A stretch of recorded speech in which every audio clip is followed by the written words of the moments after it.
Yo sé que el título del video puede parecer un intento desesperado de llamar la atención, pero te juro que no podría ser más literal. Generalmente cuando hablamos de películas malas, lo ves venir, o el apartado general te da esa sensación. Es decir, cuando arrastré a mi amigo al cine para ver Madame Web, claramente desde los primeros 20 minutos hasta los últimos 10, tenías este feeling de estar viendo algo barato y chafa. E irónicamente no existe decepción, porque la predisposición sobre la película es esa. También existen ocasiones donde puedes ir a ver algo totalmente spoileado, sabiendo que va a ser terrible, como en mi caso con Spider-Man Far From Home, y salir del cine todavía más decepcionado, porque la propia experiencia de vivirlo fue peor a lo que podías imaginar. Pero este no se trata de ninguno de esos casos. No, esto se trata de algo más particular, y por sobre todo, muy específico, extremadamente específico. Imagina que vas a ver una película sin saber nada, y sin tener previsto verla. Sos probablemente el espectador menos condicionado posible, y tu experiencia está resultando positiva hasta el final. Y cuando digo el final, no pienses que hablo del tercer acto, hablo de íntegramente el final. Como si el 99% de lo que viste estuviera bien, pero ese 1%, ese condenado y jodido 1%, fue motivo más que suficiente para que pienses que la película que acabaste de ver y que ni tenías planeado ver, no solo no valió la pena, sino que difícilmente,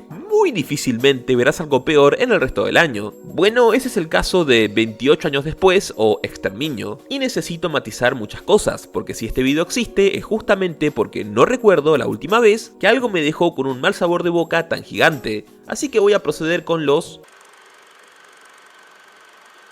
El 22 de junio fue el cumpleaños de mi amigo de la infancia. A raíz de esto, el 23 lo invité a ver una película que él quería ver, en este caso 28 años después. Ahora tienen que saber que yo no soy un aficionado al subgénero de zombies en prácticamente ningún medio. Cuando era adolescente leí The Walking Dead y Marvel Zombies, ambos por recomendación de justamente mi amigo que sí es fan de este subgénero. Siguiendo eso, me vi unas 6 temporadas de The Walking Dead, alguna película y juego de Resident Evil y ya está. No es un subgénero que odie, pero tampoco me fascina, contrario a mi amigo al que sí le gusta bastante, y te puede dar hasta una cátedra de las diferentes eras del género. Con esto dicho, la saga 28 días es una favorita o muy mencionada dentro de la comunidad que consume este tipo de películas, y siendo que no había ningún tipo de secuelas desde el 2007, entenderán que el regreso de esta tras 18 años y de la mano de su director original sí elevó el hype de cierto sector. En resumen, 28 años después, nunca iba a ser la cosa más rompedora de la vida, pero sí tenía un público fiel expectante. En lo que a mí respecta al momento de entrar en la sala, no había visto ninguna de las dos películas previas y todo el contexto que tenía era por mi amigo. Así que sí, recuerdo que entramos,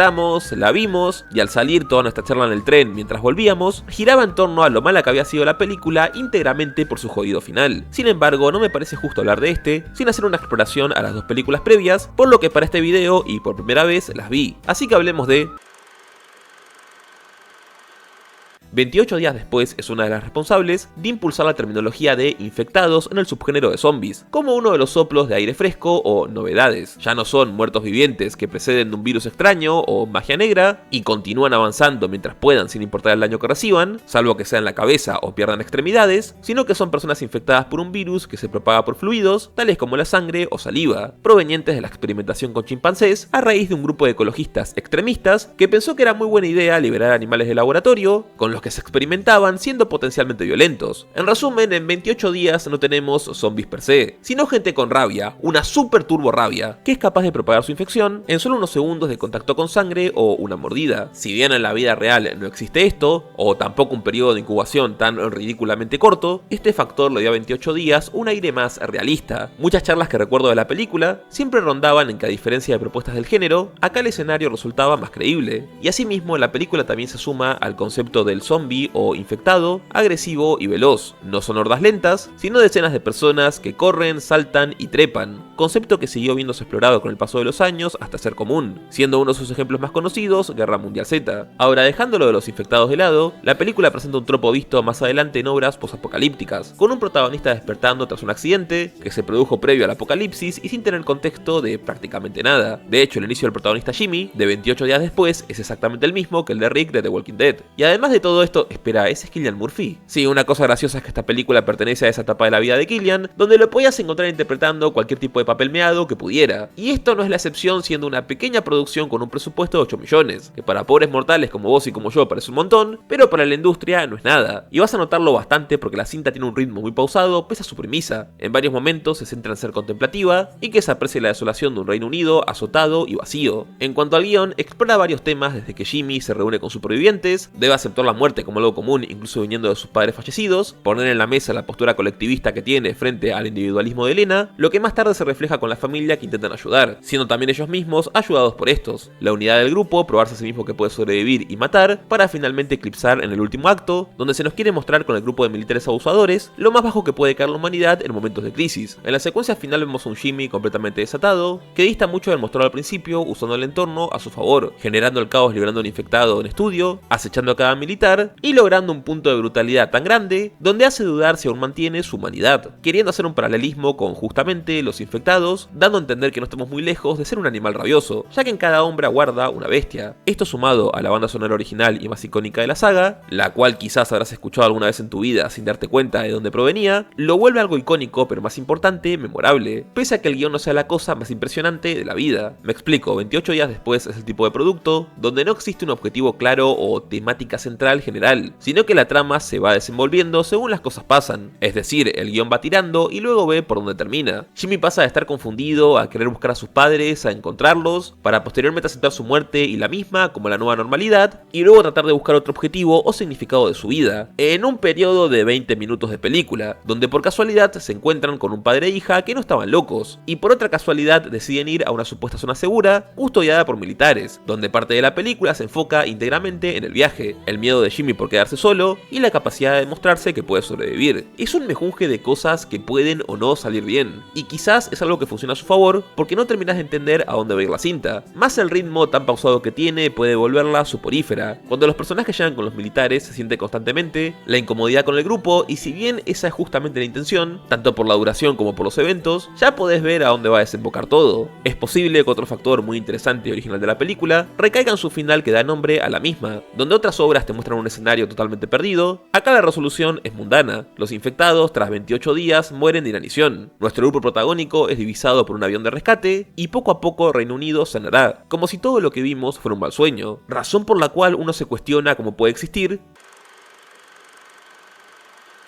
28 semanas después puede describirse como más todo. No es una mega película, pero tampoco es un proyecto indie. Esto hace que la propuesta narrativa o planteo suba bastante. Y tengo que decir que el inicio es jodidamente bueno. No es solo bueno, sino que logra tener un mejor ritmo que la primera película. Empezando en el inicio de la infección con Don, un hombre que deja morir a su esposa ante el miedo y la inviabilidad de hacer algo. Meses más tarde se nos sitúa el contexto político de Reino Unido. Y esto me gusta porque, contrario a películas similares al género, no se fue toda la mierda. Debido a la muerte por inanición, poco a poco se recuperó el control del territorio, llegando a tener a Londres como zona de control gracias a la colaboración de la OTAN, y con ello repatriando poco a poco a todos los que estaban fuera del país o huyeron, siendo el caso de los hijos de Don que habían ido a España por un viaje. Y en principio, si ves la película, creerías que el tema es la culpa. La escena más dura de esta secuela no es ninguna carnicería, sino Don mintiéndoles a sus hijos sobre lo que pasó. Y mis aplausos al director porque la escena logra ser muy tensa, enfocándose en las miradas y con ello mostrando duda o cómo los hijos juzgan a su padre sin decir nada. No tienen motivos para no creer su versión de la historia, pero sienten que algo no va bien, y que puedan transmitir eso sin decir absolutamente nada habla muy bien de la película, pero tristemente acá terminan mis halagos. Algo que le juega en contra es justamente su estructura inicial, ya que nos venden una ciudad militarizada al extremo con varios francotiradores, vigilancia total, y con ello, ey, ¿ese es Idris Elba? Bueno, esta saga ya lleva un 2 de 2 de terminar teniendo actores muy conocidos a futuro. Retomando el punto con todo el contexto dicho, uno se pregunta ¿cuál puede ser la problemática? Cuando los hijos de Don escapan para ir a su antigua casa y conseguir una foto de su madre, pensé que quizás la historia trataría de un intento de rescate de estos y de Don tratando de remediar no haber estado ahí para su mujer, ya que constantemente tiene pesadillas sobre lo que pasó y es un hombre profundamente atormentado. Pero no, los hijos se encuentran a la madre ya que está inmune, la ponen en cuarentena para estudiarla, Don de alguna manera pasa todos los sistemas de vigilancia de decenas de militares solo por ser guardia de seguridad, le da un beso a su mujer y como la misma si bien es inmune sigue siendo portadora, es decir, la inmunidad genética natural en esta saga solo te vuelve asintomático, pero ya con que te escupan o tomes del mismo vaso de agua que una persona asintomática, cagaste. Así que Don, luego de matar brutalmente a su mujer, él solo, punto muy importante, infectado, desestabiliza absolutamente todo y esto hace que Londres colapse otra vez. Y es como, lo siento, es muy poco creíble. La película debe forzar al extremo que te creas el contexto a raíz de decenas de conveniencias, como el hecho de que incluso con la escapada de Don y toda la estupidez que hace, no hay suficientes infectados para que sean una amenaza. O sea, para que tengas números, hablamos de un promedio de máximo 10 a 12 personas que pueden ser fácilmente abatidas. Así que ponen a todos bajo tierra en un búnker para que estén seguros y luego por motivos random cortan la luz. No, en serio, en esa parte de la película la luz solamente se corta porque supuestamente es parte del protocolo de emergencia, lo que es gracioso porque eso hace que nadie pueda ver una mierda, lo que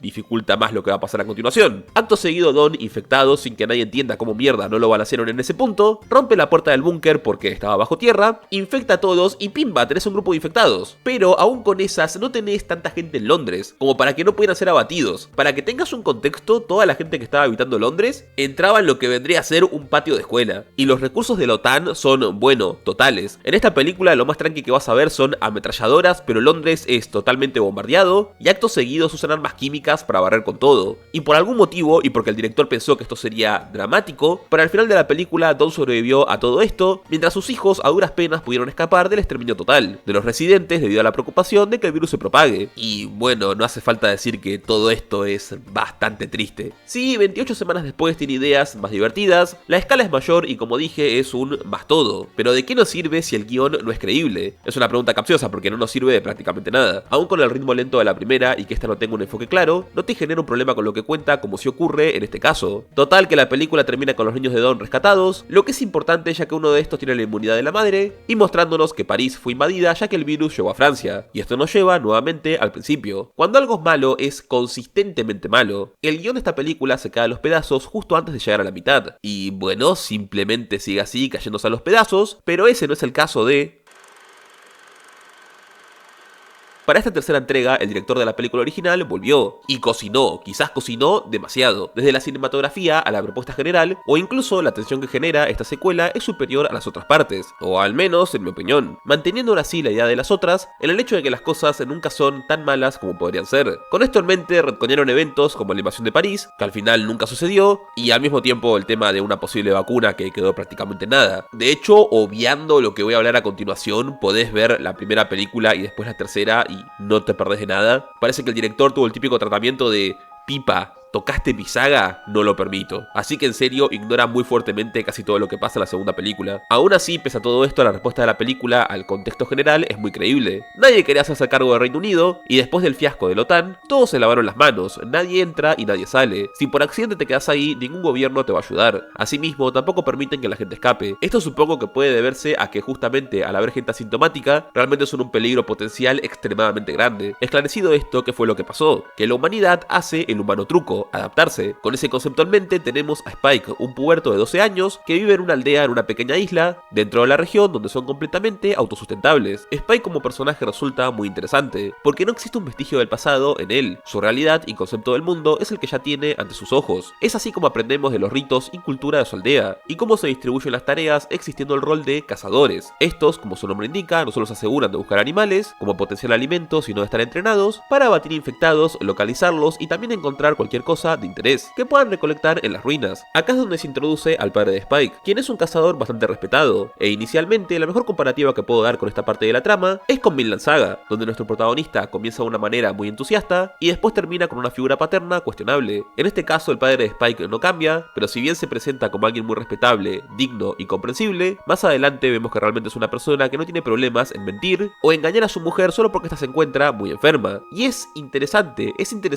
porque de todos los protagonistas que tuvimos hasta ahora, Spike genera mucha más empatía que el resto, ya que su viaje es el de un niño que debe encontrar su camino hasta volverse un hombre. Al mismo tiempo se introducen conceptos como los alfa, es decir, super mega infectados macizos, y el hecho de que, bueno, los infectados también aprendieron a adaptarse, y tenés desde infectados putrefactos que se arrastran por el piso y son súper gordos y lentos, comiendo básicamente cualquier bicho o cosa que encuentren, hasta, bueno, los malditos y jodidos alfa. Y Dios mío, hay una escena donde uno de estos persigue a Spike y su padre, y es la escena más tensa de toda la saga por lejos. Para tener un contexto, estos hijos de puta son capaces de aguantar hasta 12 flechas en el pecho sin caer. Durante la primera exploración se toman con una a la distancia por casualidad y desde el minuto 0 el padre de Spike está totalmente aterrado, manteniendo las distancias lo máximo posible o ocultándose porque sabe que no tiene ningún tipo de posibilidad. Eso construye mucha expectativa hasta el momento que mencioné antes que, bueno, no decepciona para nada. Pero el tema de la película no solo se centra en la maduración de Spike, sino que esto es una parte del tema central, la aceptación de la muerte. Luego de que Spike confronta a su padre por la infidelidad y no hacer nada para que su madre mejore, Spike emprende un viaje escapando de su aldea con su madre enferma para buscar un supuesto doctor de la zona, el cual todos dicen que está loco. En su travesía a Spike le pasan muchas cosas, entre ellas toparse con un joven soldado que quedó abandonado en la región, y nos proporciona contexto de cómo se encuentra el mundo exterior, lo que es muy chistoso ya que este mundo es exactamente igual al nuestro, solo que Reino Unido valió pito, pero de resto tenés redes sociales y todo es de vuelta lo mismo, así que se generan interacciones graciosas con Spike no entendiendo prácticamente nada. Pero por fuera de todo esto, cuando por fin logra su objetivo, no hay nada que pueda hacer. La madre de Spike tiene un tumor cerebral y va a morir. En este momento se introduce el concepto de Memento Mori, donde nos explican que el doctor no está loco, sino que la única cosa que le pareció tener sentido es aceptar la muerte que lo rodea, conmemorar esta y recordar el dicho completo: recuerda que morirás. Por eso recuerda vivir. Y toda esta parte es muy solemne y respetuosa con el tema. Spike acepta que su madre va a morir y con esto ya también. Así que deja que el doctor termine rápido e indoloramente con su vida, para ser cremada y que sus huesos sean colocados en el monumento. Además, Spike junto a su madre habían rescatado a un bebé, por lo que cuando este vuelve finalmente a su aldea, deja la misma con los suyos. Pero él no regresa. No, Spike deja la nota más maciza de la vida a su padre, persona a la cual desprecia diciéndole que aún no se siente listo. Y cuando tenga la respuesta volverá. O sea, nuestro puberto Chad que la pasó por el culo, tuvo todo un viaje trascendental, cambió su perspectiva de vida, lo hizo crecer un montón y aún con todo esto se autoexilia porque no considera que haya entendido lo suficiente de la vida. Y de nuevo es súper interesante, muy buena trama, es más consistente que la primera película, más entrañable y con un guión que no es una porquería como el de la segunda. Incluso tenés un círculo hermoso de cómo Spike parte con su madre y si bien esta muere, él mismo trae una nueva vida a su aldea, continuando con el Memento Mori, Memento Viviré. Literalmente todo es absolutamente perfecto. La frase de que el final es lo más importante alude a que no importa qué pase, la última impresión que vas a tener sobre una obra siempre será su final. Si el cierre no es bueno, por más que el resto lo sea, no vas a olvidarlo nunca. Y entre mejor sea una historia, a peor final tenga, más duro te va a pegar. Simplemente porque no lo viste venir y es lo que pasa acá. Pero sí, ahora voy a responder qué pasa con el tema de los Teletubbies. Para esto tenemos que hablar de algo que no mencioné hasta ahora y es el prólogo de la película, ya que esta empieza mostrándonos nuevamente el origen de la infección, pero en este caso se centra en Jimmy. No el Jimmy de la primera película, sino Jimmy 2, que por cierto tienen ese nombre en base a un mega turbio hiperabusador sexual de Reino Unido, que tenía el rango de caballero, tocó nenitos y quedó impune hasta el día de su muerte. Puedes mirar un documental al respecto, te lo recomiendo. Pero tema aparte, Jimmy y varios niños estaban siendo resguardados por protección mientras miraban los Teletubbies. Y por favor, no te rías porque hablo en serio. Cuestión, todo esto sale mal y Jimmy contempla horrorizado cómo los niños son devorados mientras la tele sigue mostrando a los Teletubbies. Acto seguido logra escapar y va hasta la capilla de su padre, ya que era el cura del pueblo. Este tiene un delirio místico y si bien cree que esto es un castigo divino y que por fin todos tendrán la gracia de Dios, le da su crucifijo a Jimmy y le dice que nunca pierda la fe. El prólogo termina con él corriendo sosteniendo el crucifijo sin mirar atrás. Durante toda la película, como ya dije, no tenemos otra mención a esto, lo que es raro porque como notaste el tema de la película no tiene nada que ver con la fe. Y si bien podés enlazar la fe con la voluntad de vivir, de nuevo no hay acotaciones religiosas convencionales. O sea, tenés un monumento a la muerte y a la apreciación de esta, pero es como más que nada un concepto generalizado. Spike tiene un viaje de maduración propio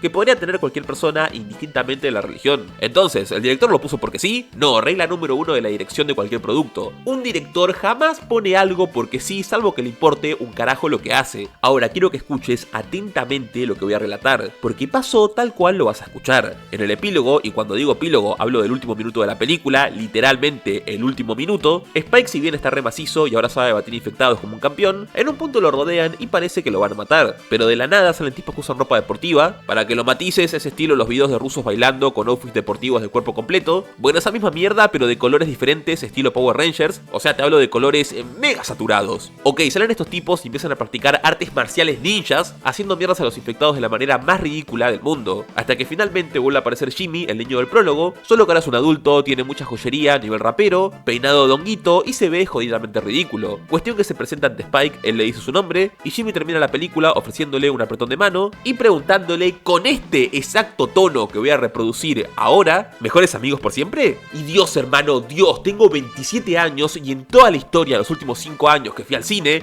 y créeme que fui muchas veces porque me gusta ir al cine, nunca, pero nunca vi a la gente tan descolocada. Nadie dijo una mierda, todos nos quedamos procesando qué porquería acabamos de ver, como si nuestro cerebro, nuestra sinapsis mental no pudiera concebir la estupidez vista. Y es que esto es como si viera Seven, ok, muy buena película, la recomiendo, es un thriller oscuro, policial, bien jodido, colorido, o si no también tenés Río Místico, lo mismo. Estás viendo Seven y al final tiene una escena tipo Scary Movie. No podés hablarme de Memento Mori, tener la cosa más solemne de la vida, y luego meterme a un cura traumado loco que hizo un grupo Power Ranger, que es una referencia a los Teletubbies porque quedó completamente traumado de niño, y que encima está completamente basado en el mayor abusador sexual de menores de Reino Unido. Lo peor de todo esto es que estábamos con mi amigo en el tren, tratando de buscarle un sentido a los colores, y me acuerdo que le digo, claro, es por los Teletubbies, por la escena del principio. Y en ese momento de lucidez, donde pienso que tuve una revelación mística que cambió mi vida, nos pusimos a reír, pero no reír de, jajaja, qué gracioso, sino de la puta madre. Ahora siempre que recuerdo el cumpleaños de mi amigo, recordaré el día que vi Lo Imposible, una película totalmente mandada a la mierda por un solo minuto. Después de ver la misma, vi semanas más tarde Jurassic World, Superman, Los Cuatro Fantásticos, y seguramente vea más películas a lo largo de este año. Y es muy difícil, por no decir casi imposible, que vea algo tan decepcionante, insultante como esto. Pero bueno, eso sería todo. Este video no estaba planeado y se atrasó bastante. Quería hacerlo de igual manera porque de verdad es demasiado estúpido el asunto, aunque me gustaría saber como siempre sus opiniones al respecto. El video fue editado por Reini y la miniatura hecha por la artista Micro. Este y otros contenidos son solo posibles por el apoyo de toda esta gente bonita vía Patreon. Links de todo, como siempre, en la descripción. Yo soy Drash y nos vemos en el siguiente video de Rewaldi. Adiós.